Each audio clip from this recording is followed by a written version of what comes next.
Mestinya, harusnya kita menyambut gembira Pak Jokowi, mantan Presiden Jokowi. Kita mestinya menyambut gembira Pak Jokowi ikut turun gelanggang. Pak Jokowi ikut turun berkampanye di ajang pilkada. Ya, kita harus menyambutnya dengan senang, bukan dengan perasaan was-was dan perasaan takut. Gak apa-apa, Pak Jokowi ikut kampanye buat Pak Ahmad Lutfi dan Gustaf Yassin di Jawa Tengah. Gak apa-apa, Pak Jokowi turun gelanggang ikut berkampanye buat Respati Ardi dan Astrid Widayani di Pilkada Solo. Gak apa-apa juga kalau Pak Jokowi nantinya mau ikut berkampanye buat Kang Ridwan Kamil dan Pak Suswono di Jakarta. Kenapa kita harus menyambut gembira dan bahkan ikut mendorong Pak Jokowi ikut berkampanye? Kita bahas soal ini sesudah yang satu ini.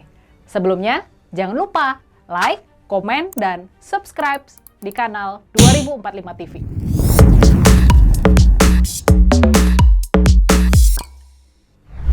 Turun gunungnya Pak Jokowi ke kampanye pilkada menandakan sesuatu. Ini menandakan ada sesuatu yang nggak beres. Ada sesuatu yang meleset dalam kampanye Pak Ahmad Lutfi dan Gustaf Yassin di Pilkada Jawa Tengah. Buat Respati Ardi dan Astrid Widayani di Pilkada Solo, serta buat Kang Ridwan Kamil dan Pak Suswono di Jakarta. Kalau semuanya berjalan mulus, kalau kampanye mereka berjalan mulus, pastinya Pak Jokowi nggak harus sampai turun gunung seperti ini. Bener nggak? Makanya kita mestinya senang mendengar Pak Jokowi ikut turun gelanggang. Pak Jokowi mau ikut turun berkampanye di ajang pilkada. Ini adalah pertanda. Ini pertanda kalau Pak Ahmad Lutfi dan Gustaf Yassin di Pilkada Jawa Tengah, Respati Ardi dan Astrid Widayani di Pilkada Solo, dan juga Kang Ridwan Kamil dan Pak Suswono di Jakarta, mereka semua dalam posisi menuju kekalahan. Mereka tercecer di survei-survei sehingga mereka butuh bantuan dari luar buat menyelamatkan peluang mereka. Memang wajar kalau kita jadi waspada dan juga agak was-was dengan turun gelanggangnya Pak Jokowi ini. Kita juga mesti was-was dan waspada dengan indikasi adanya permainan aparat dan ASN dalam ajang pilkada kali ini. Tapinya nih, berbeda dengan sewaktu kampanye pemilihan presiden dulu, Pak Jokowi sekarang sudah nggak menjabat presiden lagi. Pak Jokowi nggak punya kekuasaan sebesar dulu sewaktu memainkan Pilpres 2024. Sekarang kendali ada di Pak Prabowo, di Presiden Prabowo yang justru pergi ke luar negeri, pergi meninggalkan Indonesia justru di saat-saat akhir pilkada menjelang masa pencoblosan. Kepergian Pak Prabowo mengindikasikan dia nggak mau cawe-cawe di pilkada kali ini.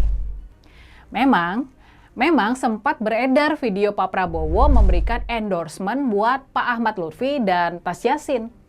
Tapinya nih, tampaknya bentuk dukungan Presiden Prabowo cuma sebatas itu saja.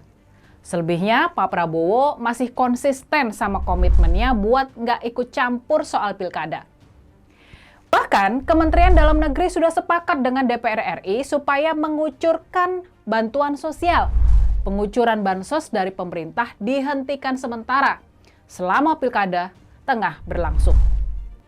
Lalu, pertanyaan kita berikutnya, ini pertanyaan pentingnya.